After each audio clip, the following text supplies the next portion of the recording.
This video is brought to you by AKSIAS. Good morning all of you. Welcome to AKS IAS.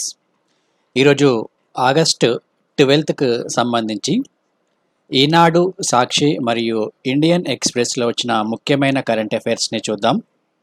ఈ current affairs అనేవి మీకు UPSC civil service ఎగ్జామినేషన్స్కి, అదేవిధంగా APPSC మరియు TSPSC group 1 మరియు group 2 పరంగా ఇతర competitive exams అయిన ఎస్ఎస్సి, సిజిఎల్, క్లాట్ మరియు అదర్ కాంపిటేటివ్ ఎగ్జామ్స్కి ఈ కరెంట్ అఫైర్స్ అనేవి మీకు చాలా ఉపయోగకరంగా ఉంటాయి.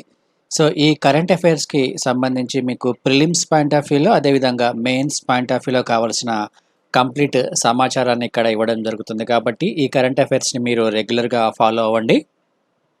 సో ఈరోజు మనము ఈ కరెంట్ అఫైర్స్కి వెళ్ళే ముందు నిన్న ఇచ్చిన క్వశ్చన్స్కి ఒకసారి సమాధానం చూద్దాం. సో ఇక్కడ ఫస్ట్ క్వశ్చన్ ఒకసారి మనం ఇక్కడ గమనిస్తే, ఈ క్రింది వాటిని పరిశీలించండి అని మనకి ఇక్కడ 2 స్టేట్మెంట్స్ ఇవ్వడం జరిగింది. సింధు నది జలాల ఒప్పందము 1969లో జరిగిందనేది మొదటి స్టేట్మెంట్ అయితే, ఈ ఒప్పందం ప్రకారము రావి, బియాస్, సట్లెజ్ నదీ జలాలని ఇండియాకు కేటాయించారు. ఇది రెండవ స్టేట్మెంట్. సో పైన ఇచ్చిన ఈ 2 స్టేట్మెంట్లో సరైన వాటిని గుర్తించండి అని ఇక్కడ క్వశ్చన్ అడగడం జరిగింది. సో మనకు ఈ సింధు నది జలాల ఒప్పందం అనేది 1960వ సంవత్సరంలో భారత్ మరియు పాకిస్తాన్ల మధ్య వరల్డ్ బ్యాంక్ సమక్షంలో ఈ ఒప్పందం అనేది కుదుర్చుకోవడం జరిగింది. కాబట్టి ఇది రాంగ్ స్టేట్మెంట్. ఇది 1969 కాదు, 1960లో ఈ ఒప్పందం అనేది జరిగింది.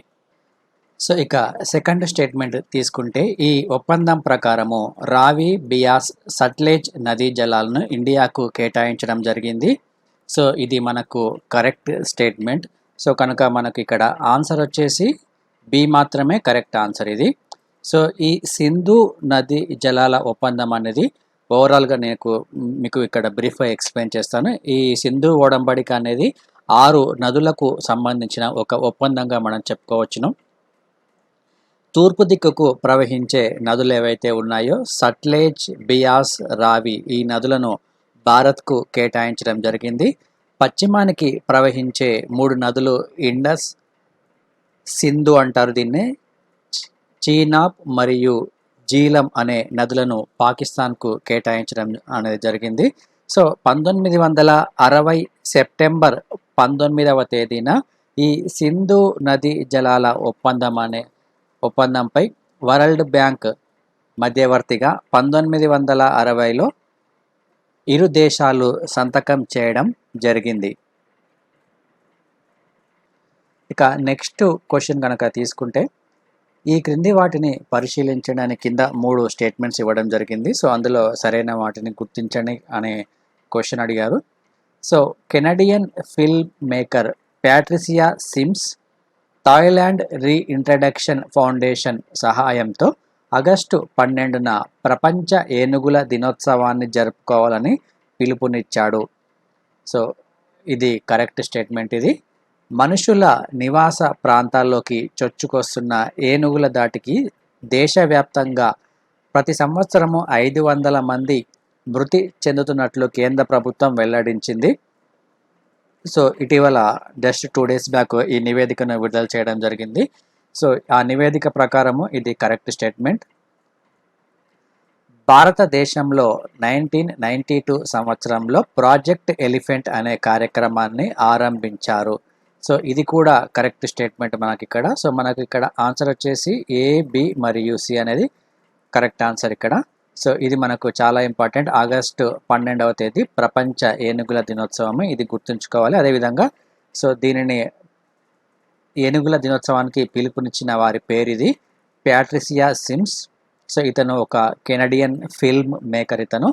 సో ఇతను ఈ థాయిలాండ్ రీఇంట్రడక్షన్ ఫౌండేషన్ అనే ఆర్గనైజేషన్ సహాయంతో ఈ ఏనుగుల దినోత్సవాన్ని జరుపుకోవాలనే పిలుపునివ్వడం జరిగింది.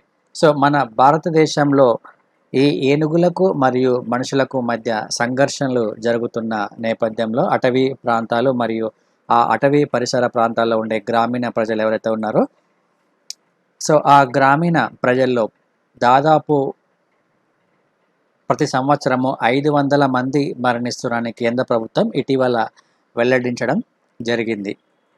అదేవిధంగా భారతదేశంలో ప్రాజెక్ట్ ఎలిఫెంట్ అనే కార్యక్రమాన్ని 1992 సంవత్సరంలో ఈ ఏనుగులను రక్షించడంలో భాగంగా ఈ కార్యక్రమాన్ని ప్రారంభించడం అనేది జరిగింది. సో కనుక ఈ పాయింట్స్ అన్ని మనకు చాలా ఇంపార్టెంట్ ఎగ్జామ్లో.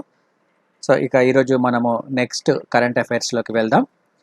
ఈ G7 సమావేశాల గురించి అమెరికా అధ్యక్షుడు కొన్ని కీలకమైన ప్రకటనలు చేయడం జరిగింది. సో దానికి సంబంధించిన సమాచారం ఒకసారి చూద్దాం.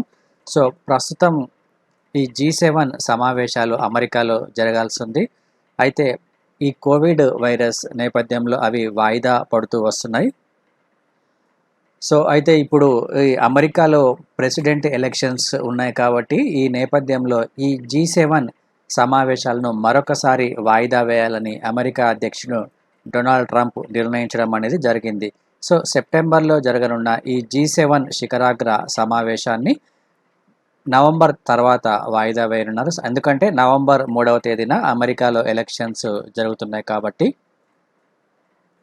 అయితే వాస్తవానికి ఈ G7 సమ్మిట్ అనేది ఈ 2020 సంవత్సరంలో మార్చిలో జరగాల్సి ఉంది. అమెరికాలోని క్యాంప్ డేవిడ్లో ఈ సమావేశాలను నిర్వహించాలని నిర్ణయించడం జరిగింది.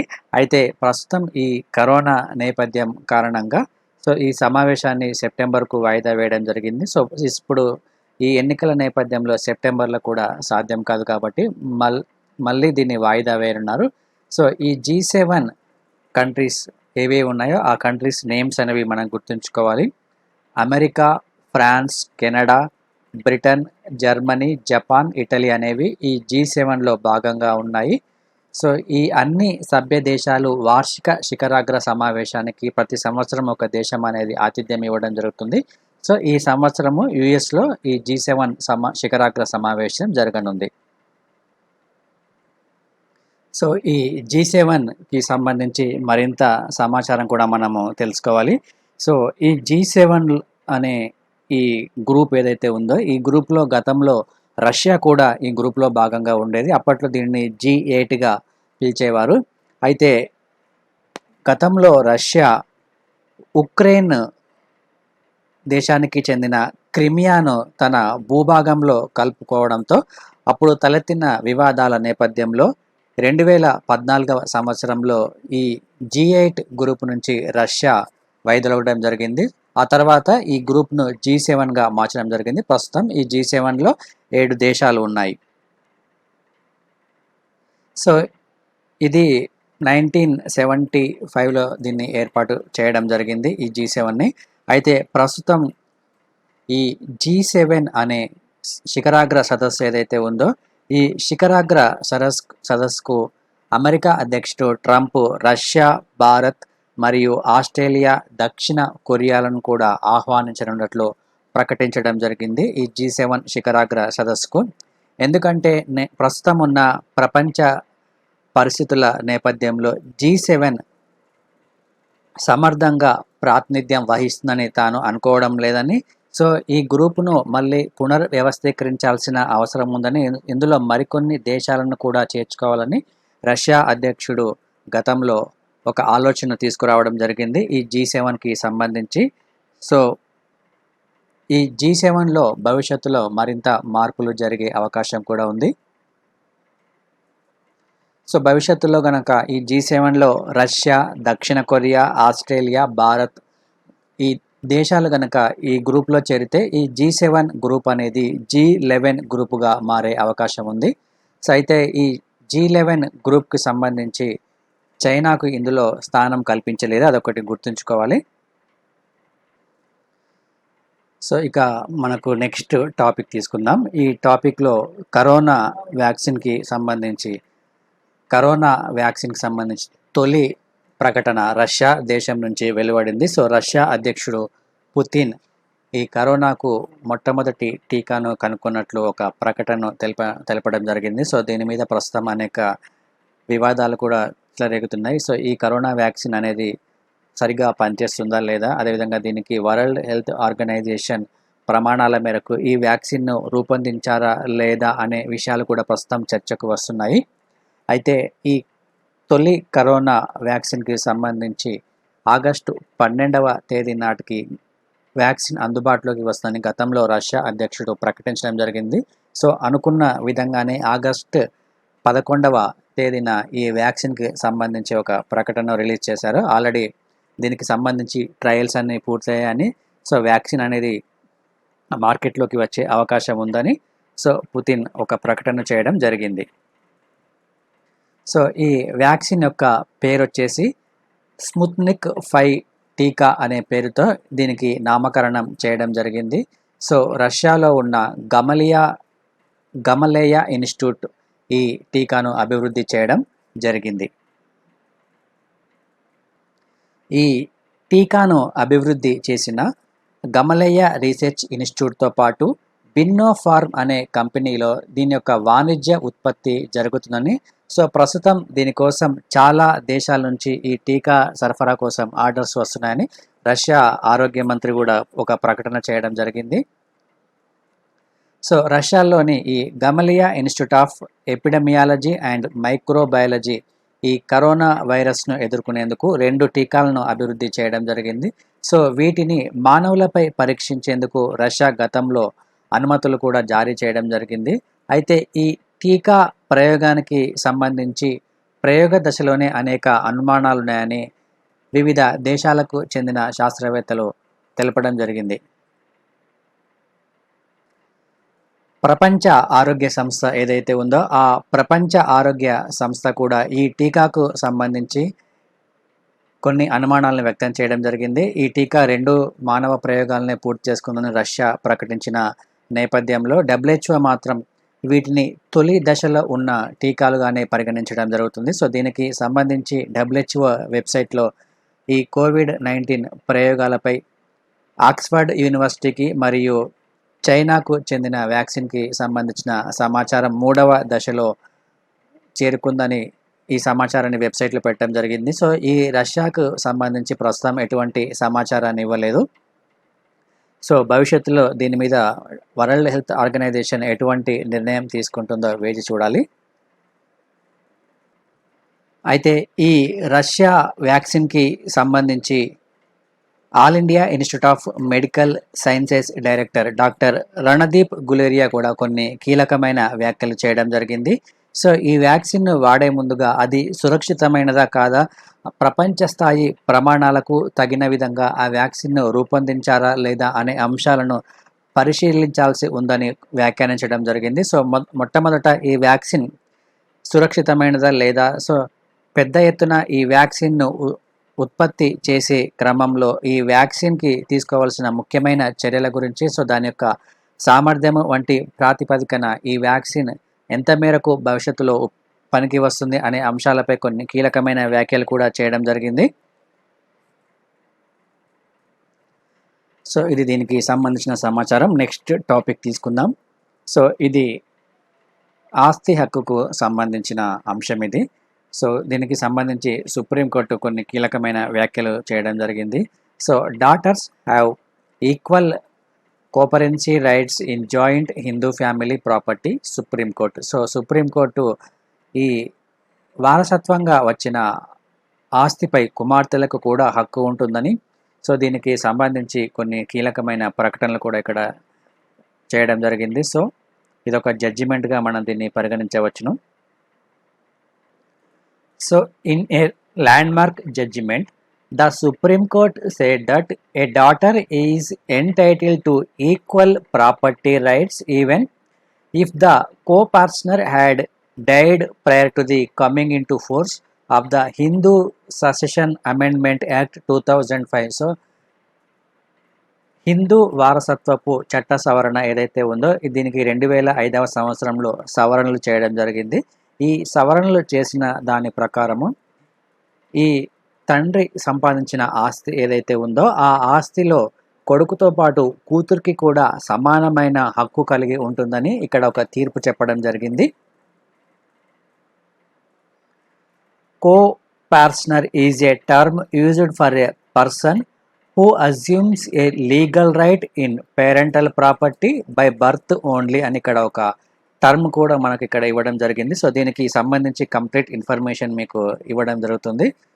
సో మహిళల ఆస్తి హక్కుకు సంబంధించి సుప్రీంకోర్టు కీలకమైన తీర్పును వెలువరించడం జరిగింది. సవరించిన హిందూ వారసత్వ చట్టం ప్రకారము కుటుంబంలోని ఆడబిడ్డలకు కొడుకుతో పాటు సమానమైన ఆస్తి హక్కులను కల్పిస్తూ సుప్రీంకోర్టు తీర్పు చెప్పడం జరిగింది.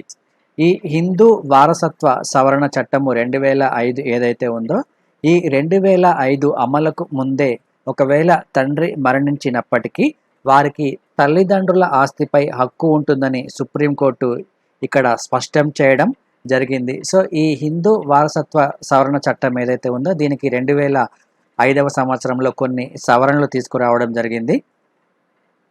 సో ఈ సవరణ సమయం ప్రకారము 2005 సెప్టెంబర్ 9 నాటికి తండ్రి జీవించి ఉన్నారా లేదా అనే దానితో సంబంధం లేకుండా ఆమెకు వారసత్వ హక్కు ఉంటుందని కోర్టు ఈ తీర్పుల అభిప్రాయం వ్యక్తం చేయడం జరిగింది. సో ఇక్కడ ఈ డేట్ చాలా ఇంపార్టెంట్, గుర్తుంచుకోండి. 2005 సెప్టెంబర్ 9వ తేదీ నాటికి, అంటే గతంలో ఈ రోజున ఈ హిందూ వారసత్వ సవరణ చట్టం అమల్లోకి రావడం జరిగింది.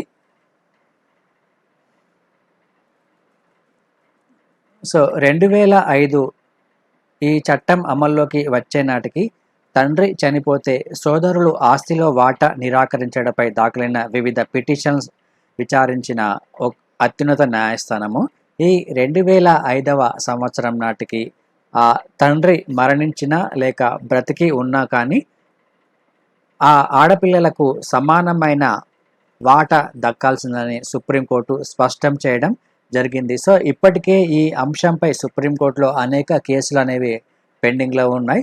సో ఈ పెండింగ్లో ఉన్న కేసులో ఈ విషయాలను 6 నెలల్లో పరిష్కరించాలని ధర్మాసనం కూడా ఒక ఆదేశాన్ని జారీ చేయడం జరిగింది. అయితే దీనికి సంబంధించి కొంత నేపథ్యం కనుక మనం చూసుకుంటే, సాధారణంగా మన భారతదేశంలో చాలామంది తండ్రి యొక్క ఆస్తి అనేది సాధారణంగా ఆ కుమారుడికి చెందుతుందని ఒక ఆలోచన అనేది అందరిలో ఉంటుంది. అయితే చట్టాలు మాత్రం దీనికి విభిన్నంగా ఉన్నాయి. సో చట్టం ప్రకారము ఈ తండ్రి యొక్క పిత్రార్జిత ఆస్తి ఏదైతే ఉందో ఆ ఆస్తిలో కుమారుడికి ఎంత హక్కు ఉందో కూతురికి కూడా అంతే హక్కు ఉంటుందని ఈ చట్టాలు చెప్పడం జరుగుతుంది. సో ఫర్ ఎగ్జాంపుల్ తండ్రికి దాదాపు ఒక 20 కోట్ల ఆస్తి గనక ఉంటే అది కూడా వారసత్వ ఆస్తి అయితే కొడుకు కూతురు మినహా ఇంకెవ్వరు వారసులు లేకపోతే అందులో కూతురికి కొడుకి ఒక 10 కోట్ల చొప్పున వారికి ఆ ఆస్తి అనేది లభిస్తుంది. సో సాధారణంగా ఈ హిందూ కుటుంబానికి వచ్చేసి ఆస్తి పంపకం అనేది 2 అంశాల ప్రాతిపదికన జరుగుతుందని మనం చెప్పవచ్చును. సో ఒకటేమో స్వార్జితము, రెండవదేమో పిత్రార్జితము. స్వార్జితం అంటే తన సొంతంగా సంపాదించిన ఆస్తి, పిత్రార్జితం అంటే తన తండ్రి లేదా తాతల నుంచి వారసత్వంగా వచ్చిన ఆస్తిని పిత్రార్జితంగా మనం చెప్పుకోవడం జరుగుతుంది. అయితే ఇక్కడ ఈ ఆస్తికి సంబంధించి 2005 నాటి హిందూ వారసత్వ చట్టం సవరణ ఏదైతే ఉందో దాని ప్రకారము తండ్రి యొక్క వారసత్వ ఆస్తిలో కూతురికి కొడుకుతో పాటు సమాన హక్కు ఉంటుంది. సో ఒకవేళ కూతురికి కనుక పెళ్ళైనా కూడా ఆమె హక్కు అనేది అలానే ఉంటుందని ఈ చట్టంలో క్లియర్గా పేర్కొనడం జరిగింది. సో ఒకవేళ ఈ తండ్రికి ఉన్న ఆస్తి వారసత్వ సంపద కాకపోతే, అంటే పిత్రార్జితం కాకపోతే, అప్పుడు ఆ ఆస్తి ఎవరికి ఇవ్వాలనే హక్కు అనేది ఆయనకు పూర్తిగా ఆయన మీద డిపెండ్ అయి ఉంటుంది. సో కూతురికి ఆస్తిలో భాగం ఇవ్వాలా వద్దా అని అతనే నిర్ణయించుకునే అవకాశం ఉంటుంది. సో తండ్రి తన ఆస్తికి ఎవరికైనా దారాదత్తం చేసే అవకాశం కూడా ఉంటుంది. ఒకవేళ తండ్రి ఈ ఆస్తిపై వీలునామా రాయకుండా మరణిస్తే అప్పుడు కూతురు లేదా కొడుకు సమానంగా ఆ ఆస్తికి హక్కుదారులు అవుతారు. సో ఇది చట్టంలో ఉన్న అంశాలు ఇవి. ఈ చట్టంలో ఉన్న అంశాల ఆధారంగానే ఈ సుప్రీంకోర్టు తీర్పునివ్వడం జరిగింది. సో ఈ హిందూ వారసత్వ చట్టానికి సంబంధించి ఒకసారి మనము బ్యాక్గ్రౌండ్ తెలుసుకోవాలి. సో ఈ హిందూ వారసత్వ చట్టం అనేది బ్రిటిష్ ప్రభుత్వంలో ప్రవేశపెట్టడం జరిగింది 1937లో. సో మనకు భారత ప్రభుత్వ చట్టము 1935 వచ్చిన తర్వాత 1937లో హిందూ మహిళలకు ఈ ఆస్తి హక్కును మొట్టమొదటిసారిగా బ్రిటిష్ ప్రభుత్వము ప్రవేశపెట్టడం జరిగింది. సో ఈ చట్టం ఏం చెప్తుందో ఒకసారి మనం గమనిస్తే, ఈ చట్టం ద్వారా చనిపోయిన భర్త ఆస్తిని భార్యకు అనుభవించే హక్కును సంక్రమింప చేయడం జరిగింది. సో ఇందులో భార్యకు కేవలం ఆ ఆస్తిని అనుభవించే హక్కు మాత్రమే కల్పించారు. ఆ ఆస్తి ఏదైతే ఉందో దానిని అమ్మడము లేదా కొనుగోలు చేసే హక్కును భార్యకు కల్పించలేదు ఈ చట్టంలో. అయితే ఇవన్నీ కొన్ని లూప్ హోల్స్ ఈ చట్టంలో ఉన్నాయి. ఈ ఆస్తిని మహిళలు ఇతరులకు అమ్మాలంటే తన వారసుల పేరు మీదకో లేక ఇతరుల పేరు మీదకో మార్చి ఆ ఆస్తిని అమ్మాల్సిన అవసరం అనేది ఉంది. సో ఈ చట్టం ద్వారా మహిళలకు కొన్ని పరిమితమైన హక్కులను మాత్రమే కల్పించడం జరిగింది. సో దీనికి చట్ట సవరణ చేయాలనే భారతదేశానికి స్వాతంత్రం వచ్చిన తర్వాత కొన్ని సవరణలు కూడా తీసుకువచ్చి దీనిని హిందూ వారసత్వ చట్టం 1956గా ఆమోదించడం జరిగింది. సో ఈ చట్టానికి సంబంధించి డాక్టర్ బిఆర్ అంబేద్కర్ ఈ చట్టాన్ని తీసుకురావడంలో ఎంతో కృషి చేశారని మనం చెప్పుకోవచ్చును. సో మహిళలను గౌరవించడము, అదేవిధంగా పూజించడమే కాదు, సో తోటి మనిషిగా గుర్తించి సో వారికి కూడా పురుషులతో సమానంగా అన్ని హక్కులను కల్పించాలని డాక్టర్ బిఆర్ అంబేద్కర్ అప్పట్లో వ్యాఖ్యానించడం జరిగింది. హిందూ కోడ్ బిల్ ఏదైతే ఉందో ఈ హిందూ కోడ్ బిల్లును రూపొందించడానికి, అదేవిధంగా దాన్ని చట్టంగా మార్చడానికి ఆయన అనేక పోరాటాలు కూడా చేయడం జరిగింది. సో ఎందుకంటే అప్పట్లో ఈ హిందూ కోడ్ బిల్లుకు సంబంధించి అనేక వ్యతిరేకత రావడం జరిగింది.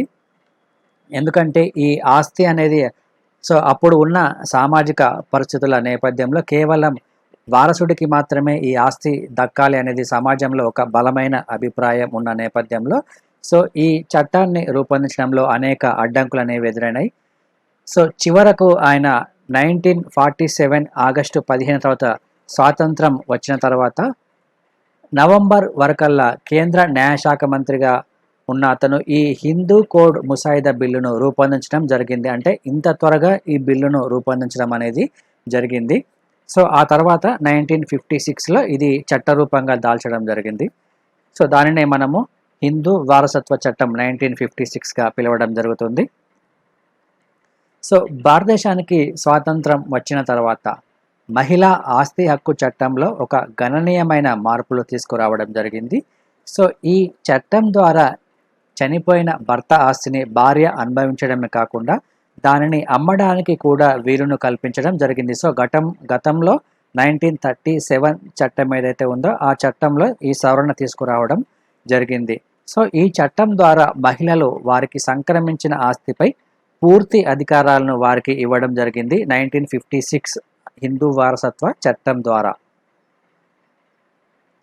సో ఆ తర్వాత మహిళా ఆస్తి హక్కు అని 1986లో ఆంధ్రప్రదేశ్ రాష్ట్ర ముఖ్యమంత్రి ఎన్టీ రామారావు ఒక చట్టాన్ని తీసుకురావడం జరిగింది. సో ఈ 1956 చట్టానికి సవరణ చేస్తూ ఈ చట్టాన్ని అమల్లోకి తెచ్చారు. ఈ చట్టంలో తండ్రి ఆస్తిలో కుమారులతో పాటు మహిళలకు కూడా సమాన హక్కులను కల్పించడం జరిగింది. అయితే ఈ చట్టాన్ని 1985 సెప్టెంబర్ 5వ తేదీన రూపొందించడం జరిగింది.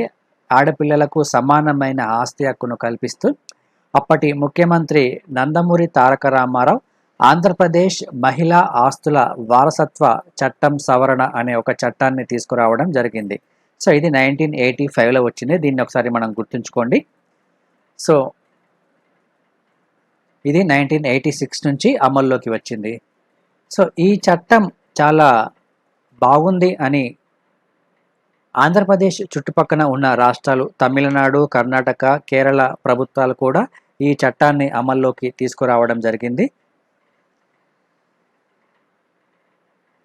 అయితే ఈ చట్టం ఈ 1986 చట్టం ఏదైతే ఉందో ఈ చట్టం అనేది పూర్తిగా అమల్లోకి వచ్చేలోగానే కేంద్ర ప్రభుత్వం ఏం చేసిందంటే ఈ హిందూ వారసత్వ చట్టానికి సంబంధించి, అదేవిధంగా హిందూ వివాహ చట్టం ఏదైతే ఉందో, అదేవిధంగా హిందూ వ్యవస్థకు సంబంధించి ఇతర చట్టాలు ఏవైతే ఉన్నాయో ఆ చట్టాలలో కొన్ని మార్పులు చేయడంతో ప్రస్తుతం ఈ 1986 ఉన్న చట్టానికి ఈ చట్టంలో ఉన్న కొన్ని మార్పులకు కొన్ని సాంకేతిక కారణాలు ఎదురైన సందర్భంలో ఈ చట్టం అనేది సక్రమంగా అమలు అవ్వలేదని, సో తద్వారా ఈ చట్టం ద్వారా ఎటువంటి ఫలితాలు రాలేదని నిర్ణయం తీసుకోవడం జరిగింది. ఆ తర్వాత 2005వ సంవత్సరంలో ఈ చట్టానికి సవరణలు కూడా తీసుకువచ్చారు. సో మహిళా ఆస్తి హక్కు చట్టం 2005ను తీసుకురావడం జరిగింది. సో ఈ చట్టానికి 2005 సెప్టెంబర్ 9వ తేదీన ఈ చట్టం అమల్లోకి రావడం జరిగింది. సో ఈ చట్టం భారతదేశంలో ఉన్న మహిళలకు తండ్రి ఆస్తితో కొడుకులతో పాటుగా సమాన వాటాను ఇక్కడ కల్పించడం జరిగింది 2005 అనే ఈ మహిళా ఆస్తి హక్కు చట్టంలో. సో 2004 డిసెంబర్ 20 వరకు తండ్రి తన ఆస్తి మీద ఎటువంటి వీలునామా రాయకుండా ఉంటే ఆ ఆస్తిలో కొడుకుతో పాటుగా కుమార్తెలకు కూడా సమానమైన ఆస్తి హక్కును ఇక్కడ కల్పించడం జరిగింది. తండ్రి చనిపోయిన తర్వాత అన్నదమ్ములు ఆస్తిలో వాటా ఇవ్వని పక్షంలో మహిళలు ఆస్తిలో వాటాను కోర్టు ద్వారా పొందే అవకాశాన్ని కూడా ఈ చట్టంలో పొందుపరచడం జరిగింది. ఒకవేళ కోర్టు ఆదేశాలను కూడా ధిక్కరిస్తే వారు చట్టరీత్యా శిక్షార్హులయ్యే విధంగా ఈ చట్టంలో నిబంధనలు పేర్కొనడం జరిగింది. ఇది 2005కు సంబంధించిన చట్టంలో ముఖ్యమైన అంశాలు ఇవి. అయితే ఇక్కడ ఈ చట్టానికి సంబంధించి ఇక్కడ ఇంత క్లియర్గా నిబంధనలు ఉన్నా కానీ దీనికి సంబంధించి ఒక కేసుకు సంబంధించిన పూర్వాపరాలు ఒకసారి మనం గమనిస్తే ప్రకాష్ వర్సెస్ పూలావతి కేసులో ఈ పూలావతి తండ్రి ఎవరైతే ఉన్నారో అతను 1999 డిసెంబర్ 11వ తేదీన మరణించడం జరిగింది. అయితే ఆ ఆస్తిలో ఆడపిల్లలకు సమాన హక్కు కల్పించే హిందూ వారసత్వ సవరణ చట్టము మనకు 2005లో అమల్లోకి వచ్చిందని మనం ఇప్పుడు చెప్పుకున్నాం. సో ఈ అమల్లోకి వచ్చిన తర్వాత ఈ డేట్ ఏదైతే ఉందో 2005 సెప్టెంబర్ 9వ తేదీ, ఆ తేదీని ప్రాతిపదికగా తీసుకుంటే ఈ పూలావతికి ఆ ఆస్తిలో సమానమైన హక్కు దక్కదు అనేది సో అప్పుడు వాదన చేయడం జరిగింది. సో దీనిపై భిన్న వాదనలు విన్న సుప్రీంకోర్టు సో చివరికి ఒక తీర్పునివ్వడం జరిగింది. ఇంట్లో ఆడపిల్ల ఉంటే చాలు, ఈ సవరణ చట్టం ఉన్న డేటుతో సంబంధం లేకుండా ఆస్తిలో వారికి సమాన హక్కు ఉంటుందని స్పష్టం చేయడం జరిగింది ఈ ప్రకాష్ వర్సెస్ పూలావతి కేసులో. సో ఈ కేసు ఒకసారి మనం గుర్తుంచుకోవాలి, ప్రకాష్ వర్సెస్ పూలావతి కేసు. సో ఇక్కడ ఈ సవరణ చట్టానికి సంబంధించి ఒక డేట్ను మనం ఇక్కడ డిక్లేర్ చేయడం జరిగింది. ఈ డేట్కు సంబంధం లేకుండా ఆస్తి సంబంధించిన హక్కు అనేది అందరికీ అంటే కొడుకుకు మరియు కూతురికి సమానంగా ఉంటుందని సుప్రీంకోర్టు ఇక్కడ తీర్పును వెలువరించడం అనేది జరిగింది. సో ప్రస్తుతం సుప్రీంకోర్టు వెలువరించిన ఈ తీర్పు అనేది ఎంతో చారిత్రకమైన తీర్పుగా మనం చెప్పుకోవచ్చును. సో దీనికి సంబంధించి కంప్లీట్ ఇన్ఫర్మేషన్ మీకు ఇవ్వడం జరిగింది. సో దీనిని మీరు ఒక నోట్ డౌన్ చేసుకొని పెట్టుకోండి, చాలా ఇంపార్టెంట్ పాయింట్స్ ఇవి. సో నెక్స్ట్ టాపిక్ మనం తీసుకుంటే కనెక్టింగ్, కమ్యూనికేటింగ్, చేంజింగ్ అనే బుక్ను ఆవిష్కరించడం జరిగింది కేంద్ర మంత్రి. దానికి సంబంధించి ఇది మనకు ప్రిలిమ్స్ పాయింట్ ఆఫ్ వ్యూలో చాలా ఇంపార్టెంట్. సో భారత ఉపరాష్ట్రపతి వెంకయ్య నాయుడు 3 ఏళ్ల పదవీ కాలం పూర్తయిన నేపథ్యంలో సో ఈ పదవీ కాలానికి సంబంధించి అనేక విశేషాలను కనెక్టింగ్, కమ్యూనికేటింగ్, చేంజింగ్ అనే పేరుతో ఒక పుస్తక రూపంలోకి తీసుకురావడం జరిగింది. సో దీనికి సంబంధించి ఈ వర్షన్ను కేంద్ర సమాచార ప్రసార శాఖ మంత్రి ప్రకాష్ జవదేకర్ విడుదల చేశారు.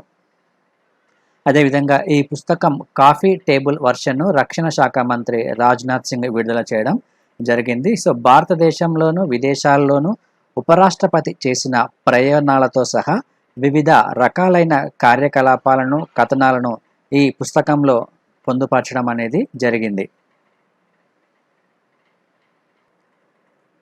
సో ఇక నెక్స్ట్ టాపిక్ తీసుకుంటే మనకు ఇది ప్రిలిమ్స్ పాయింట్ ఆఫ్ వ్యూలో ఇంపార్టెంట్. సిడిఎఫ్టి డైరెక్టర్గా డాక్టర్ కుమారస్వామి తంగరాజును నియమించడం జరిగింది. Centre for DNA finger printing and diagnostics డైరెక్టర్గా సీనియర్ సైంటిస్ట్ అయిన డాక్టర్ కుమారస్వామి తంగరాజును నియమించడం జరిగింది. సో ఇతను పాపులేషన్ అండ్ మెడికల్ జెనెటిక్స్లో విశేషమైన కృషిని చేయడం జరిగింది. ఇతను CCMB centre for cellular and molecular బయాలజీలో ఒక సీనియర్ సైంటిస్ట్గా గతంలో పనిచేయడం జరిగింది. సో ఇతను అండమాన్ నికోబార్ ద్వీపాల గిరిజన జనాభాకు సంబంధించి 65,000 సంవత్సరాల క్రితము దక్షిణ తీర మార్గం ద్వారా ఆఫ్రికా నుండి వలస వచ్చిన మొదటి ఆధునిక మానవులని వారిపై ఒక అధ్యయనాన్ని చేయడం జరిగింది ఈ కుమారస్వామి తంగరాజ్. సో ఇది దానికి సంబంధించిన ఇన్ఫర్మేషన్ ఇది. సో ఇది మనకు ప్రిలిమ్స్ పాయింట్ ఆఫ్ వ్యూలో ఇంపార్టెంట్. ఇక నెక్స్ట్ టాపిక్ గనక తీసుకుంటే స్వచ్ఛ భారత్ మిషన్ అకాడమీని ప్రారంభించిన కేంద్ర మంత్రి. సో వారం రోజుల పాటు కొనసాగుతున్న ఈ ప్రవర్తన పరివర్తన అనే ప్రచారంలో భాగంగా గందగి ముక్త్ భారత్లో భాగంగా కేంద్ర జలశాఖ మంత్రి గజేంద్ర సింగ్ షెకావత్ ఇక్కడ ఢిల్లీలో ఈ స్వచ్ఛ భారత్ మిషన్ అనే ఒక అకాడమీని ప్రారంభించడం అనేది జరిగింది. ఇది మనకు ప్రిలిమ్స్ పాయింట్ ఆఫ్ వ్యూలో important just. So next topic కనుక తీసుకుంటే ఇది మనకు ప్రిలిమ్స్ పాయింట్ ఆఫ్ వ్యూలో important. So Jammu and Kashmir to get 4G access in a limited manner. So ప్రస్తుతం గతంలో ఆర్టికల్ 370ని రద్దు చేసిన తర్వాత జమ్మూ అండ్ కాశ్మీర్లో సెక్యూరిటీ పరంగా ఈ 4G సేవలను నిలిపివేయడం జరిగింది. సో అక్కడ అల్లర్లు జరుగుతాయనే నేపథ్యంలో సమాచారం అనేది మరింత వేగంగా వెళ్లకుండా ఈ 4G సేవలను అక్కడ నిలిపివేయడం జరిగింది. సో ఎందుకంటే దీనికి సంబంధించి పుకార్లు మరింతగా ప్రచారం అయ్యే అవకాశం ఉంది కాబట్టి దీనిని నివారించడానికి కేంద్ర ప్రభుత్వం ఈ నిర్ణయాన్ని తీసుకుంది గతంలో. అయితే దీనికి సంబంధించి సుప్రీంకోర్టులో అనేక పిటిషన్లు కూడా వేయడం జరిగింది. సో ప్రస్తుతం ఈ జమ్మూ కాశ్మీర్కి సంబంధించి ఈ 4G యాక్సెస్ను కొన్ని లిమిటెడ్ ప్రాంతాలకే పరిమితం చేయాలని, సో అందుకు అనుగుణంగా హై సెక్యూరిటీ ఉన్న ప్రాంతాలలో, అదేవిధంగా ఈ జమ్మూ కాశ్మీర్లో ఇంటర్నేషనల్ బార్డర్తో సంబంధం లేని జిల్లాలు ఏవైతే ఉన్నాయో ఆయా ప్రాంతాలలో ఈ 4G సేవలను తిరిగి పునరుద్ధరించనున్నారు. ఆ తర్వాత క్రమక్రమంగా ఈ జమ్మూ అండ్ కాశ్మీర్ మొత్తంగా ఈ 4G సేవలను అందించనున్నారు. సో ప్రస్తుతం మనకు ఈ జమ్మూ కాశ్మీర్లో కేవలం 2G సేవలను మాత్రమే అందజేయడం జరుగుతుంది. సో గతంలో ఈ జమ్మూ కాశ్మీర్కు సంబంధించి ఈ 4G ఇంటర్నెట్ సేవలు ఏవైతే ఉన్నాయో ఈ ఇంటర్నెట్ సేవలను ప్రారంభించే అంశంపై అక్కడ ఉన్న పరిస్థితులను సమీక్షించడానికి ఒక కమిటీని కూడా ఏర్పాటు చేయడం జరిగింది సుప్రీంకోర్టు. సో ద డెసిషన్ ప్రస్తుతం ఉన్న ఈ నిర్ణయం ఏదైతే ఉందో అది ఇక్కడ ఇవ్వడం జరిగింది. So the decision is based on the recommendations made by a Supreme Court constituted special committee headed by Union Home Secretary A.K. Balla. So A.K. Balla నేతృత్వంలో ఒక కమిటీని ఏర్పాటు చేయడం జరిగింది. సో ఆ కమిటీ సిఫారసుల మేరకు ప్రస్తుతం ఈ నిర్ణయం అనేది తీసుకోవడం జరిగింది. సో ఇక మనకు నెక్స్ట్ టాపిక్ కనుక తీసుకుంటే ఇది మనకు ప్రిలిమ్స్ పాయింట్ ఆఫ్ వ్యూలో ఇంపార్టెంట్. టాప్ 100లో రిలయన్స్ కంపెనీ ఫార్చ్యూన్ గ్లోబల్ లిస్ట్లో 96వ స్థానాన్ని చేజిక్కించుకోవడం జరిగింది రిలయన్స్ కంపెనీ. సో ఈ మన దేశానికి చెందిన రిలయన్స్ కంపెనీ ప్రపంచంలోని అగ్రశ్రేణి 100 కంపెనీల జాబితాలో 96వ స్థానాన్ని చేరుకోవడం జరిగింది. సో మొత్తం 2020 సంవత్సరానికి గాను ఈ ఫార్చ్యూన్ గ్లోబల్ 500 జాబితాలో సో గత సంవత్సరంతో పోలిస్తే 10 స్థానాలు ఎగబాకి 96వ స్థానానికి చేరింది రిలయన్స్ కంపెనీ. సో ఈ ఫార్చ్యూన్ గ్లోబల్ 500లో ఇప్పటి వరకు ఒక భారతీయ సంస్థ దక్కించుకున్న అత్యధిక ర్యాంకు ఇది అని మనం చెప్పవచ్చును. సో 2012వ సంవత్సరంలో రిలయన్స్ మొట్టమొదటిసారిగా 99వ ర్యాంకును కైవసం చేసుకుంది. 2016వ సంవత్సరంలో 215వ ర్యాంకును తీసుకుంది. ఆ తర్వాత మళ్ళీ క్రమక్రమంగా తన యొక్క ర్యాంకును మెరుగుపరుచుకుంటూ ప్రస్తుతం టాప్ 100లో నిలవడం జరిగింది. సో ఇక ప్రభుత్వ రంగ ఇండియన్ ఆయిల్ కార్పొరేషన్ 34 ర్యాంకులు తగ్గి 151వ స్థానంలో ఉంది. ONGC oil and natural gas corporation 30 ర్యాంకులు తగ్గి 190వ స్థానంలో ఉంది. ఎస్బీఐ 221వ స్థానంలో ఉంది. Bharat petroleum 309, Tata Motors 337, Rajesh exports 462. So ఇవన్నీ టాప్ 500 లిస్ట్లో ఉన్న భారతీయ కంపెనీలు ఇవి. అయితే అగ్రస్థానంలో ఉన్న కంపెనీ కనుక తీసుకుంటే ఫార్చ్యూన్ 2020 లిస్ట్లో అమెరికాకు చెందిన రిటైల్ కంపెనీ వాల్మార్ట్ అగ్రస్థానంలో నిలవడం జరిగింది. ఈ మొదటి ప్లేస్ గుర్తుంచుకోవాలి. వాల్మార్ట్ ఆదాయం వచ్చేసి $524 బిలియన్. సో చైనాకు చెందిన Sinopec group, state grid, China national petroleum ఆ తర్వాతి స్థానాల్లో ఉన్నాయి. ఇక నెక్స్ట్ టాపిక్ తీసుకుంటే ఇటీవల లెబనాన్లో అమ్మోనియం నైట్రేట్కి సంబంధించి భారీ పేలుడు సంభవించింది. సో ఈ పేలుడుకు సంబంధించి ఈ లెబనాన్లో ప్రజలు తీవ్రమైన వ్యతిరేకతను వెల్లడించిన నేపథ్యంలో లెబనాన్ ప్రధాని అక్కడ రాజీనామా చేయడం జరిగింది. ప్రస్తుతం ఈ లెబనాన్ ప్రధాని హసన్ దియాబ్ తన పదవికి రాజీనామా చేశాడు. సో గతంలో ఈ బీరూట్ నౌకాశ్రయానికి సంబంధించి ఒక భారీ పేలుడు అనేది సంబంధించి తీవ్రమైన ప్రాణ నష్టం అనేది జరిగింది. సో దీనికి సంబంధించి ప్రభుత్వం బాధ్యత వహించాలని అక్కడ ప్రజలు దేశవ్యాప్తంగా నిరసనలు వెల్లువెత్తిన నేపథ్యంలో గతంలో దీనికి సంబంధించి 3 మంత్రులు కూడా రాజీనామా చేశారు. సో ప్రస్తుతం ప్రధాని హసన్ కూడా రాజీనామా చేయాలని నిర్ణయించుకున్న నేపథ్యం కనుక ఇది మనకు ప్రిలిమ్స్ పాయింట్ ఆఫ్ వ్యూలో గుర్తుంచుకోవాలి. సో దీనికి సంబంధించి రీసెంట్గా న్యూస్ను కూడా మీకు కవర్ చేయడం జరిగింది. అమ్మోనియం నైట్రేట్కి సంబంధించి అమ్మోనియం పేలుడు ఏ విధంగా జరుగుతుంది, మన భారతదేశంలో అమ్మోనియం నిక్షేపాలు ఎక్కడ ఉన్నాయి అనే అంశాన్ని కూడా గతంలో మీకు ఎక్స్ప్లెయిన్ చేయడం జరిగింది క్లియర్గా. ఇక నెక్స్ట్ టాపిక్ తీసుకుంటే ఈ వ్యర్థాల నిర్వీర్యం అని. సో పర్యావరణానికి సంబంధించి ఈ వ్యర్థాలు ఇక హానికరం కాకపోయే అవకాశం ఉంది. సో వీటిని నిర్వీర్యం చేసే ఒక సరికొత్త విధానాన్ని ఉత్తరాఖండ్లోని పట్నాగర్ వ్యవసాయ విశ్వవిద్యాలయ శాస్త్రవేత్తలు రూపొందించడం జరిగింది. సో ప్రత్యేకమైన బ్యాక్టీరియా ద్వారా 7 రోజుల్లో ఈ వ్యర్థాలు నశించిపోయేలా చేయడమే, అదేవిధంగా ఎటువంటి విషవాయువులు పర్యావరణంలోకి విడుదల కాకుండా ఈ నూతన విధానాన్ని వీరు రూపొందించడం అనేది జరిగింది. సో ఇందులో ప్లాస్టిక్తో పాటు ఈ వ్యర్థాలు అంటే మనకు ఈ చిప్స్ కానీ, ఈ కంప్యూటర్ చిప్స్ కానీ, కంప్యూటర్ పరికరాలు కానీ, సో ఇతర పరికరాలు అంటే ఎలక్ట్రానిక్ పరికరాలు ఏవైతే ఉన్నాయో సో అవన్నీ వ్యర్థాలుగా పేరుకుపోతున్న నేపథ్యంలో ఈ నూతన విధానాన్ని ఆవిష్కరించడం అనేది జరిగింది. సో దీనివల్ల పర్యావరణానికి ఎటువంటి హాని కాకుండా ఈ ఎలక్ట్రానిక్ పరికరాలను నాశనం చేయడం జరుగుతుంది.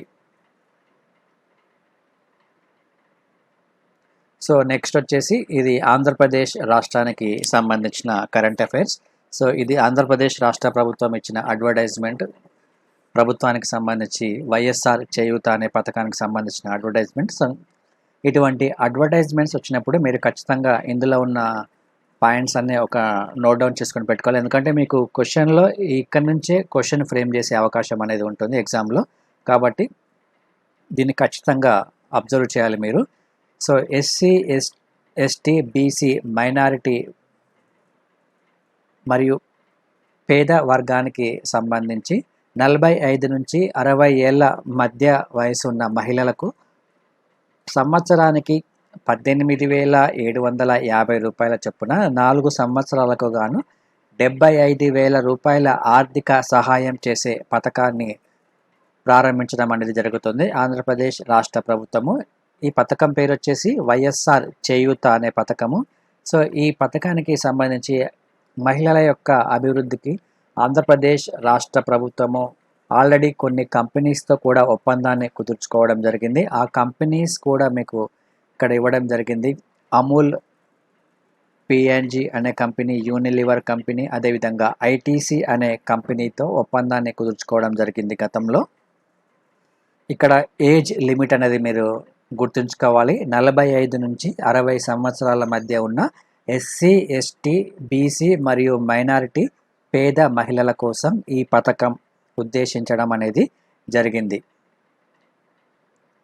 సో దీనికి సంబంధించి ఇక్కడ కొంత ఇన్ఫర్మేషన్ మీకు ఇస్తున్నాను.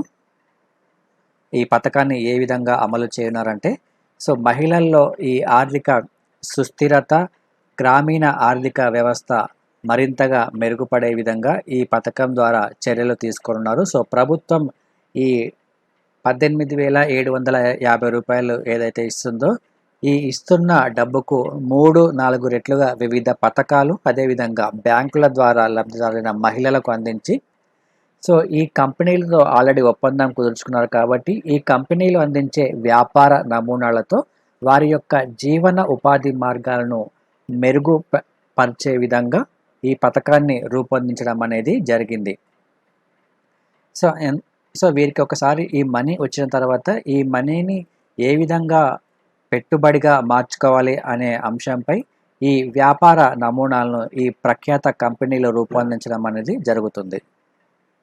సో దీనికి సంబంధించి వ్యవసాయం కానీ, లేకపోతే ఉద్యానవనము, పశుపోషణ, లేకపోతే హస్తకళలు, చిరు వ్యాపారాలు, చేనేత, సో ఇటువంటి వివిధ రంగాలలో ఉన్న మహిళల యొక్క ఆర్థిక ప్రగతికి ఈ పథకం అనేది మరింత తోడ్పాటును అందించనుంది.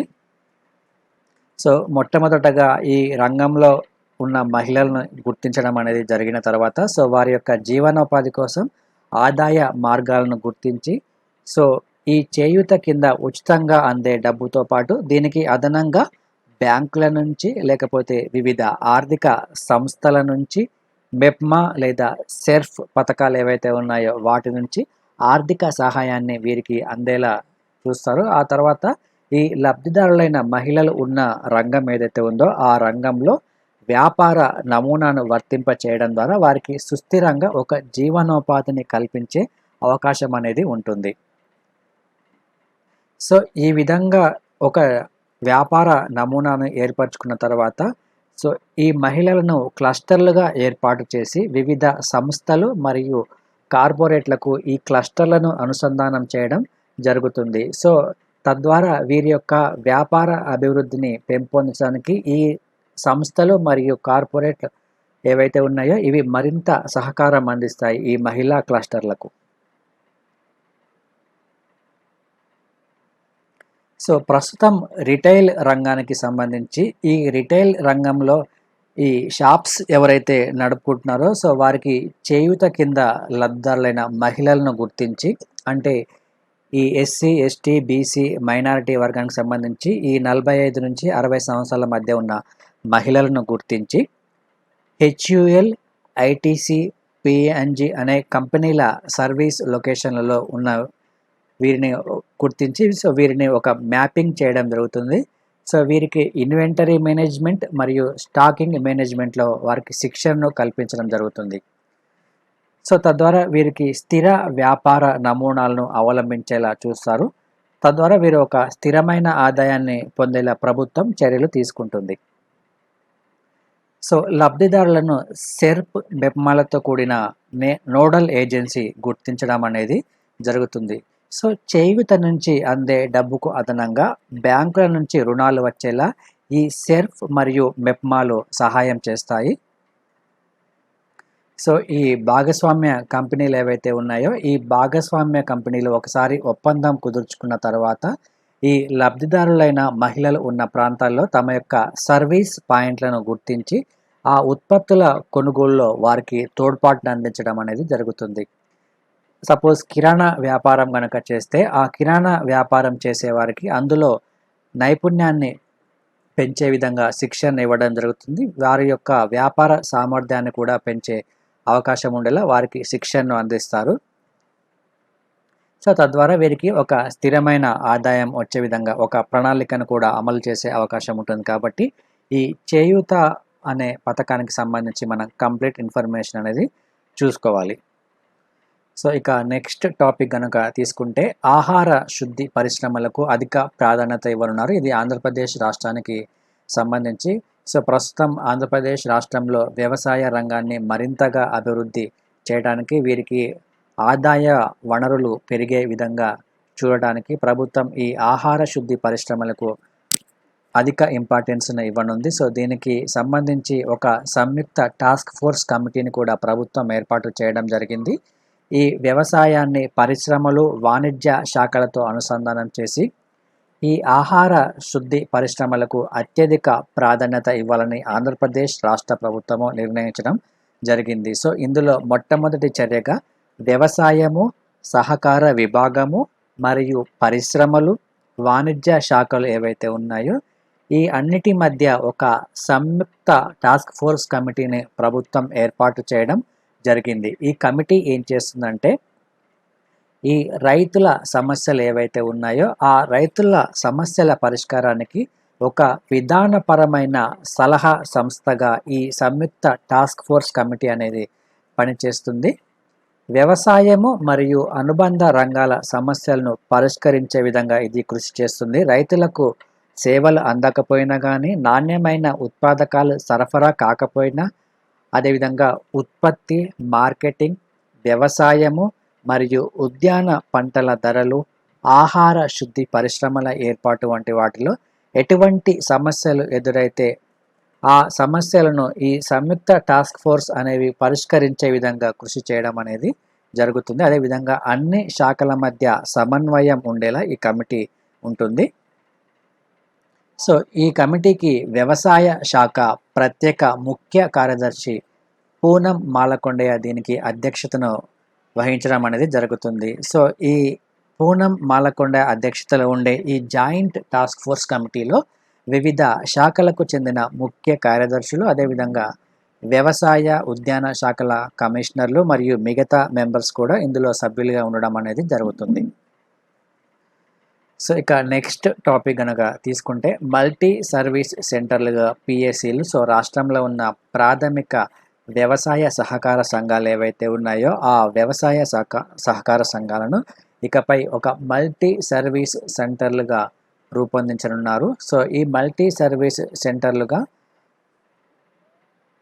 రూపొందిన క్రమంలో ఈ సంఘాలు వచ్చేసి యంత్ర పరికరాలు ఏవైతే ఉన్నాయో ఆ యంత్ర పరికరాలను అద్దెకి ఇవ్వడము, మరియు పొలాలకు సంబంధించి బోర్లు, సోలార్ సిస్టమ్ ద్వారా విద్యుత్ సరఫరా, భూసార పరీక్షలు, అదేవిధంగా రైతులు తమ ఉత్పత్తులను ప్రాసెసింగ్ చేసి మార్కెటింగ్ చేసుకోవడానికి అనువైన సౌకర్యాలతో పాటు ఇతర సేవలను కూడా అందించేందుకు ప్రభుత్వం చర్యలు తీసుకోవడం జరుగుతుంది. తద్వారా ఈ ప్రాథమిక వ్యవసాయ సహకార సంఘాలు మల్టీ సర్వీస్ సెంటర్లుగా రూపొందనున్నాయి. సో ప్రస్తుతం ఆంధ్రప్రదేశ్ రాష్ట్రానికి సంబంధించి 1950 ఈ ప్రాథమిక వ్యవసాయ సహకార సంఘాలు ఉన్నాయి ఆంధ్రప్రదేశ్ రాష్ట్రంలో. సో దీనికి అవసరమైన నిధులు ఏవైతే ఉన్నాయో ఈ నిధులను నాబార్డ్ నుంచి ఈ వ్యవసాయ సహకార సంఘాలకు ఇవ్వనున్నారు. సో ఇందులో భాగంగా మొట్టమొదటి విడతగా నాబార్డు 310 కోట్లను కేటాయించడం అనేది జరిగింది. సో ఇక నెక్స్ట్ ఇది తెలంగాణ రాష్ట్రానికి సంబంధించిన అంశం. ఇది హైదరాబాద్లో అమెరికన్ సంస్థ మెడ్ట్రానిక్ దాదాపు 1200 కోట్లతో పెట్టుబడులు పెట్టే అవకాశం ఉందని ఇక్కడ తెలంగాణ రాష్ట్ర మంత్రి ప్రకటించడం అనేది జరిగింది. సో ఇది మనకు ఓన్లీ ప్రిలిమ్స్ పాయింట్ ఆఫ్ వ్యూలో ఇంపార్టెంట్ ఇది. సో హైదరాబాద్లోని అమెరికన్ సంస్థ మెడ్ట్రానిక్ ఈ పేరును మనం గుర్తుంచుకోవాలి. సో ఇది వైద్య పరికరాల తయారీలో ప్రసిద్ధి చెందిన ఒక అమెరికన్ సంస్థ. ఇది వైద్య పరికరాల రంగానికి సంబంధించి. సో హైదరాబాద్లోని ఈ ఎకనామిక్ డిస్ట్రిక్ట్ ఏదైతే ఉందో ఇక్కడ పరిశోధన మరియు ఒక అభివృద్ధి కేంద్రాన్ని విస్తరించి భారీ ఇంజనీరింగ్ మరియు ఆవిష్కరణల కేంద్రంగా ఈ మెడ్ట్రానిక్ అనే సంస్థ పెట్టుబడులు పెట్టే అవకాశం ఉంది. సో అమెరికా తర్వాత ప్రపంచంలో ఏర్పాటు చేస్తున్న 2వ కేంద్రం హైదరాబాద్ అని మనం ఇక్కడ గుర్తుంచుకోవాలి. సో ఇక నెక్స్ట్ టాపిక్ తీసుకుంటే ఇది జల వనరుల శాఖకు సంబంధించిన అంశం ఇది. సో తెలంగాణ రాష్ట్రానికి సంబంధించి నీటిపారుదల శాఖ ఏదైతే ఉందో సో దీని యొక్క పేరును మార్చడం జరిగింది. సో దీనికి సంబంధించి జల వనరుల శాఖ అనే పేరును ఇక్కడ నిర్ణయించడం అనేది జరిగింది తెలంగాణ రాష్ట్ర ముఖ్యమంత్రి. సో ఇది మనకు ప్రిలిమ్స్ పాయింట్ ఆఫ్ వ్యూలో ఇంపార్టెంట్. అదేవిధంగా మెదక్ జిల్లాలో ఉన్న గణపూర్ ఆనకట్ట ఏదైతే ఉందో ఈ గణపూర్ ఆనకట్టకు వనదుర్గ ప్రాజెక్టుగా నామకరణం చేయాలని ముఖ్యమంత్రి నిర్ణయించడం జరిగింది. అదేవిధంగా రాష్ట్రంలో క్షేత్రస్థాయిలో ఉన్న 13 చీఫ్ ఇంజనీర్ల ప్రాదేశిక ప్రాంతాలు ఏవైతే ఉన్నాయో వాటి యొక్క సంఖ్యను 19కి పెంచాలని నిర్ణయం తీసుకోవడం జరిగింది. ఇక్కడ ఈ నెంబర్ గుర్తుంచుకోవాలి. సో ఇక ఈరోజు మనకు ఈనాడు పేపర్లో వచ్చిన ముఖ్యమైన ఆర్టికల్ కనుక ఒకసారి తీసుకుంటే, ఇది అంతర్జాతీయ సంబంధాలకు సంబంధించిన అంశం ఇది. సో భారత్, చైనా, అదేవిధంగా అమెరికా, ఈ 3 దేశాలకు సంబంధించి ఇక్కడ ఒక ఆర్టికల్ ఇవ్వడం జరిగింది. సో ప్రస్తుతము చైనా మరియు అమెరికాల మధ్య కొన్ని వివాదాలు చెలరేగుతున్న క్రమంలో ఈ ఆర్టికల్ గురించి ఇక్కడ ఒక ప్రస్తావన చేయడం జరిగింది. సో గత 4 నెలల నుంచి ఈ కరోనా నేపథ్యంలో అమెరికా అధ్యక్షుడు ట్రంప్ ఎవరైతే ఉన్నారో ఇతను చైనాపై మరింతగా విమర్శలు పెంచడం అనేది జరిగింది. సో కరోనా మహమ్మారికి ప్రపంచవ్యాప్తంగా ఈ కరోనా మహమ్మారి విస్తరించడానికి చైనాయే ప్రధాన కారణమని చైనా మీద ఆరోపణలు చేయడం జరిగింది గతంలో. సో అక్కడి నుంచి ఈ చైనా మరియు అమెరికా సంబంధాల మధ్య దూరం అనేది క్రమక్రమంగా పెరుగుతున్న నేపథ్యము. సో ప్రపంచవ్యాప్తంగా ఈ అంశం అనేది అంతర్జాతీయ సంబంధాల్లో ఒక కీలకమైన అంశంగా మారింది. సో దీనికి సంబంధించి ప్రచ్ఛన్న యుద్ధ సంకేతాలని ఒక ఆర్టికల్ అనేది ఇక్కడ ఇవ్వడం జరిగింది. సో ఇటీవల హ్యూస్టన్లో ఉన్న చైనా కాన్సులేట్ జనరల్ ఆఫీస్ ఏదైతే ఉందో ఆ ఆఫీస్ను అమెరికా మూసివేయడం జరిగింది. సో అందుకు ప్రతీకార చర్యగా చైనాలో ఉన్న చెంగ్డూలో అమెరికా దౌత్య కార్యాలయానికి సంబంధించి అనుమతులను కూడా చైనా ఉపసంహరించుకోవడం జరిగింది. సో అదేవిధంగా దక్షిణ చైనా సముద్రాన్ని కనుక తీసుకుంటే, ఈ దక్షిణ చైనా సముద్రం వేదికగా ఈ అమెరికా మరియు చైనా దేశాలు అక్కడ బల ప్రదర్శనకు దిగిన సందర్భం అనేది ఉంది ప్రస్తుతం. సో ఈ దక్షిణ చైనాకు సంబంధించి చైనా తన ఆధిపత్యాన్ని నిరూపించుకోవాలని ప్రయత్నం చేస్తుంది అక్కడ ఉన్న సహజ వనరుల మీద. So at a time America కూడా అక్కడ తన యొక్క సైన్యాన్ని ఇటీవల మోహరించడం అనేది జరిగింది దక్షిణ చైనా సముద్రం మీద. సో ఇక్కడ ఇందులో ఈ పరిస్థితుల నేపథ్యంలో చైనాను ఆయుధ పోటీలోకి దింపేందుకు అమెరికా గతి కొన్ని సంవత్సరాలుగా క్షేత్రస్థాయిలో పనిచేయడం అనేది జరుగుతుంది. అందులో భాగంగానే రష్యాతో ఉన్న ఒప్పందాలను కూడా ఇటీవల రద్దు చేసుకుంటున్న సందర్భం ఉంది. ఈ రష్యాతో INF, ఓపెన్ స్కై మరియు న్యూ స్టార్ అనే ఒప్పందాలు ఏవైతే ఉన్నాయో ఈ ఒప్పందాల నుంచి అమెరికా వైదొలుగుతున్న క్రమంలో రష్యాను పక్కన పెట్టాలని చూస్తుంది. సో ఈ INF ఒప్పందానికి సంబంధించి ఈ ప్రచ్ఛన్న యుద్ధం జరుగుతున్న సమయంలో 1987లో ఈ రష్యా మరియు అమెరికా దేశాలు ఈ INF అనే ఒప్పందం మీద సంతకం చేయడం జరిగింది. INF అంటే ఇంటర్మీడియట్ రేంజ్ న్యూక్లియర్ ఫోర్సెస్ ఒప్పందం అంటారు దీన్ని. సో ప్రస్తుతం యూరప్ దేశాల రాజధానులకు అమెరికా, రష్యా క్షిపణులు గురిపెట్టి ఉన్న సందర్భంలో అక్కడ ఉన్న ఉద్రిక్త వాతావరణాన్ని సడలించడానికి ఈ ఒప్పందాన్ని కుదుర్చుకోవడం జరిగింది 1987 అనే సంవత్సరంలో. సో ప్రస్తుతం ఈ అమెరికా, రష్యా మధ్య ఉన్న ఈ INF ఒప్పందం అనేది రద్దవడం జరిగింది. సో ఇక మరొక ఒప్పందము గురించి తీసుకుంటే, ఈ న్యూక్లియర్ లాంచర్లు ఏవైతే ఉన్నాయో సో వీటి యొక్క సంఖ్యను తగ్గించుకునే విధంగా ఈ అమెరికా మరియు రష్యాల మధ్య 2010వ సంవత్సరంలో ఈ న్యూ స్టార్ట్ అనే ఒప్పందం అనేది కుదిరింది. సో ఈ ఒప్పందం కింద అవాన్ గార్డ్ను పరిశీలించేందుకు అమెరికా నిపుణులను రష్యా అనుమతించడం అనేది జరిగింది గతంలో. అయితే ప్రస్తుతం ఈ ఒప్పందం అనేది 2021తో ముగిస్తుంది. సో ప్రస్తుతం ఉన్న అధ్యక్షుడు ఈ ఒప్పందాన్ని ఈ 2021 ముగిసిన తర్వాత మరింతగా పరిశీలించాలని ఒక ప్రకటన చేసినప్పటికీ భవిష్యత్తులో ఈ రష్యా మరియు అమెరికా మధ్య ఉన్న ఈ న్యూ స్టార్ట్ అనే ఒప్పందము కనుమరుగయ్యే అవకాశం అనేది కనిపిస్తుంది.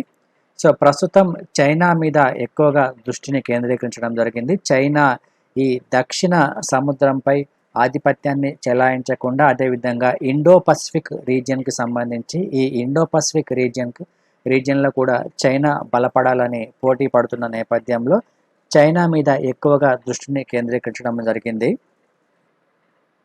సో దీనికి సంబంధించి మనం ఒక బ్యాక్గ్రౌండ్ కూడా చూసుకోవాలి. వరల్డ్ హిస్టరీకి సంబంధించి ఈ ప్రచ్ఛన్న యుద్ధానికి సంబంధించి, అదేవిధంగా ఈ అమెరికా మరియు రష్యాల మధ్య ఉన్న పోటీ వాతావరణాన్ని గురించి కూడా ఒకసారి మనకు బ్యాక్గ్రౌండ్ అనేది తెలిస్తే మనకు ఇక్కడ ఉన్న ఈ ఆర్టికల్ అనేది క్లియర్గా అర్థమవుతుంది. సో గత 30 సంవత్సరాల కాలాన్ని గనక ఒకసారి మనం తీసుకుంటే అప్పుడు ఈ అమెరికా మరియు సోవియట్ యూనియన్ ఏదైతే ఉందో, ఈ సోవియట్ యూనియన్ ఇవి ప్రపంచంలో అగ్ర రాజ్యాలుగా ఉండేవి అప్పట్లో.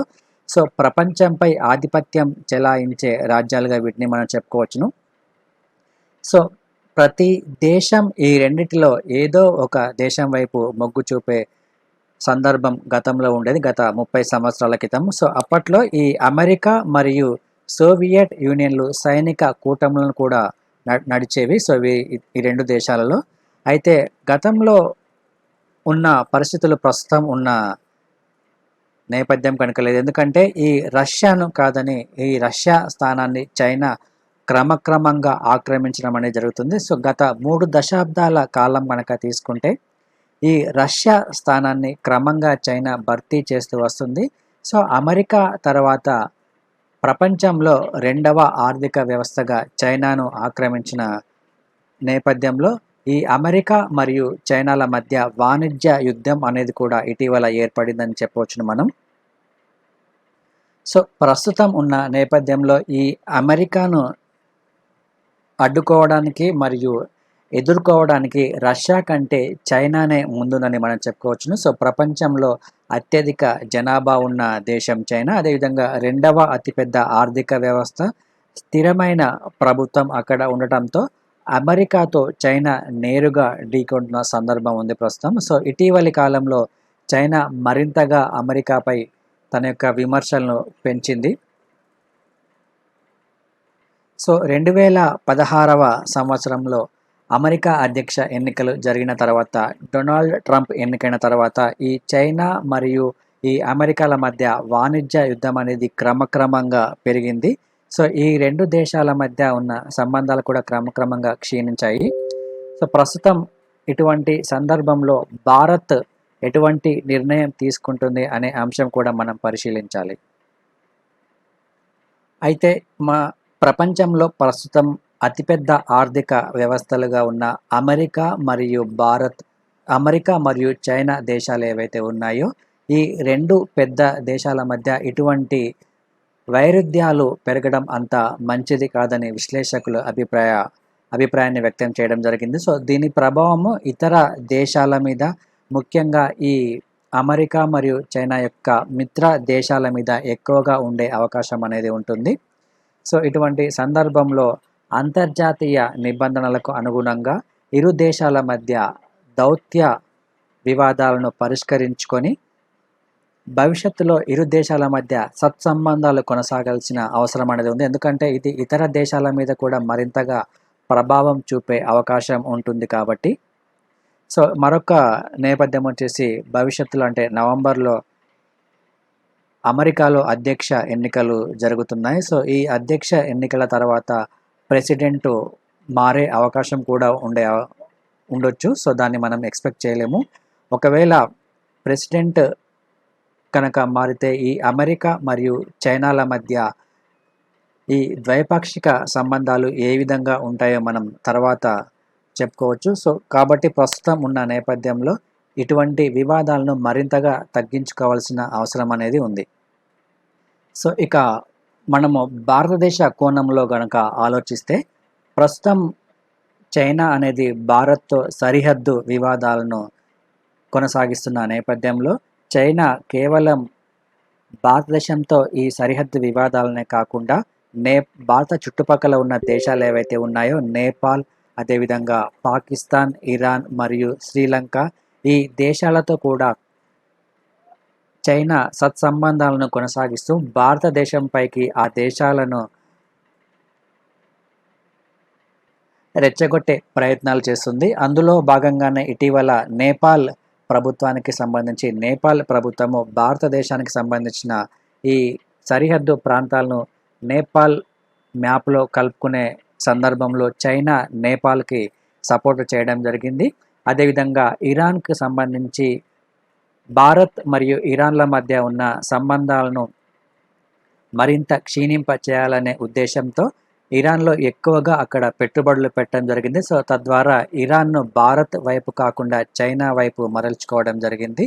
సో ఇరాన్ కూడా ప్రస్తుతం ఈ భారత్తో సంబంధాలను కొనసాగించకుండా చైనా మీద ఎక్కువగా దృష్టిని కేంద్రీకరించింది. సో ఇక పాకిస్తాన్ విషయానికి వస్తే ఈ పాకిస్తాన్ ఇటీవల కాశ్మీర్కి సంబంధించిన మ్యాప్ను తన అధికారిక మ్యాప్లను గుర్తించడం అనేది జరిగింది పాకిస్తాన్. సో దానికి సంబంధించి కూడా చైనా పాకిస్తాన్కు సపోర్టు చేయడంతో పాటు గత కొన్ని సంవత్సరాల నుంచి ఈ పాకిస్తాన్కు ఈ ఆయుధాలను సరఫరా చేయడం అనేది జరుగుతుంది పాకిస్తాన్.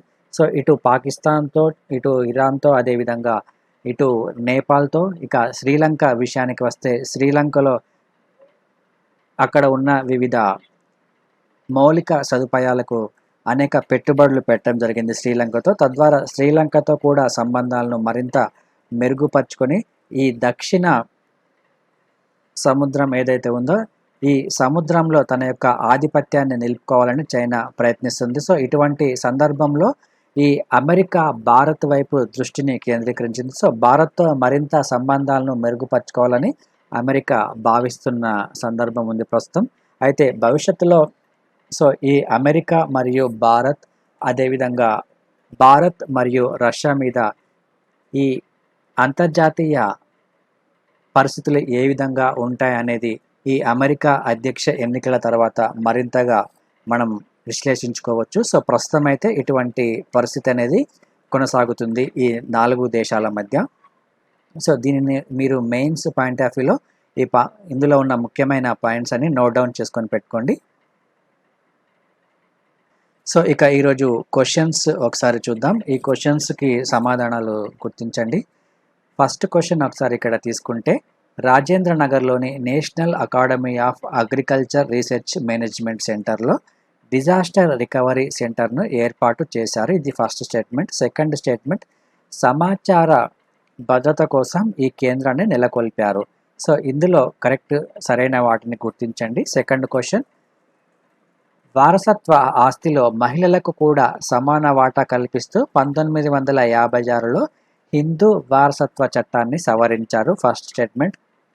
ప్రకాష్ వర్సెస్ పూలావతి కేసుల్లో ఇంట్లో ఆడపిల్ల ఉంటే చాలు ఆస్తిలో హక్కు ఉంటుందని సుప్రీంకోర్టు తీర్పులో స్పష్టం చేయడం జరిగింది. సో ఇందులో కరెక్ట్ సమాధానం గుర్తించండి. ఇక మూడవ క్వశ్చన్ తీసుకుంటే, ప్రపంచంలోనే తొలి కోవిడ్-19 వ్యాక్సిన్ను రష్యా రూపొందించింది. ఈ వ్యాక్సిన్కు స్పుత్నిక్ వి అని రష్యా నామకరణం చేసింది. సో పై వాక్యాలలో సరైన వాటిని గుర్తించండి. సో ఇది మీకు ఈరోజు ఉన్న కరెంట్ అఫైర్స్. ఏకేఎస్ ఐఏఎస్ మనకు యూపీఎస్సి అభ్యర్థుల కోసము యూపీఎస్సి సివిల్ సర్వీస్ ఎగ్జామినేషన్కి సంబంధించి ప్రిలిమ్స్ మరియు మెయిన్స్ కోచింగ్ని ఇవ్వడం జరుగుతుంది జనరల్ స్టడీస్కి. అదేవిధంగా ఎస్ఏకి సంబంధించి సపరేట్గా మోడల్ ఉంటుంది. సెకండ్ పేపర్ ప్రిలిమ్స్లో సెకండ్ పేపర్ అయిన సిశాట్కి సంబంధించి సపరేట్గా మీకు కోర్స్ అనేది ఉంటుంది. ఇంకా ఆప్షనల్ సబ్జెక్ట్స్కి సంబంధించి public administration, anthropology, political science, Geography, Telugu literature, అదేవిధంగా సోషియాలజీ. సో ఇటువంటి ఆప్షనల్ సబ్జెక్ట్స్కి ఏకేఎస్ ఐఏఎస్ కోచింగ్ని ఇవ్వడం జరుగుతుంది. ఇక టెస్ట్ సిరీస్కి కనుక మనం తీసుకుంటే ప్రిలిమ్స్కి సపరేట్గా టెస్ట్ సిరీస్ ఉంటుంది. అదేవిధంగా మెయిన్స్కి కూడా సపరేట్గా టెస్ట్ సిరీస్ కండక్ట్ చేయడం జరుగుతుంది. సో ఇక రాష్ట్ర స్థాయికి సంబంధించి ఆంధ్రప్రదేశ్ పబ్లిక్ సర్వీస్ కమిషన్ మరియు తెలంగాణ రాష్ట్ర పబ్లిక్ సర్వీస్ కమిషన్ నిర్వహించి గ్రూప్ 1 మరియు గ్రూప్ 2కి సంబంధించిన కోర్సెస్ను కూడా మీకు అందిస్తున్నాం. సో ఇది మీకు తెలుగు మరియు ఇంగ్లీష్ మీడియంలో అవైలబుల్గా ఉంటుంది. ప్రస్తుతం ఆన్లైన్ కోర్సెస్ అనేవి స్టార్ట్ అయినాయి. సో దీనికోసం మీరు ఏకేఎస్ ఐఏఎస్ ఎడ్యునేషన్ అనే యాప్ను డౌన్లోడ్ చేసుకోవచ్చును. సో గ్రూప్ 1 టెస్ట్ సిరీస్ కూడా స్టార్ట్ చేయడం జరిగింది. ఈ గ్రూప్ 1 టెస్ట్ సిరీస్లో మీకు మొత్తంగా 25 టెస్టులు కండక్ట్ చేయడం జరుగుతుంది. ప్రతి క్వశ్చన్కి మీకు ఏపీఎస్సి గ్రూప్ 1 ఫార్మాట్లోనే క్వశ్చన్ పేపర్ అనేది తయారు చేయడం అనేది జరిగింది. సో టెస్ట్ సిరీస్తో పాటు ఈ టెస్ట్ సిరీస్కి సంబంధించిన డిస్కషన్ వీడియోస్ కూడా మీకు ప్రొవైడ్ చేయడం జరుగుతుంది. సో దీనికి సంబంధించి AKSIAS.com అనే వెబ్సైట్ని మీరు విజిట్ చేయొచ్చు. అదేవిధంగా ఈ 8448449709 అనే నెంబర్కు మీరు కాల్ చేయొచ్చు. ప్రస్తుతం ఆన్లైన్కి సంబంధించి ఈ టెస్ట్ సిరీస్ అనేది జరుగుతుంది ఆన్లైన్లో. అదేవిధంగా ఆన్లైన్ కోర్సెస్ కూడా మీకు అవైలబుల్గా ఉంటాయి. సో ఇది మనకు ఈరోజు మొత్తంగా ఉన్న కరెంట్ అఫైర్స్.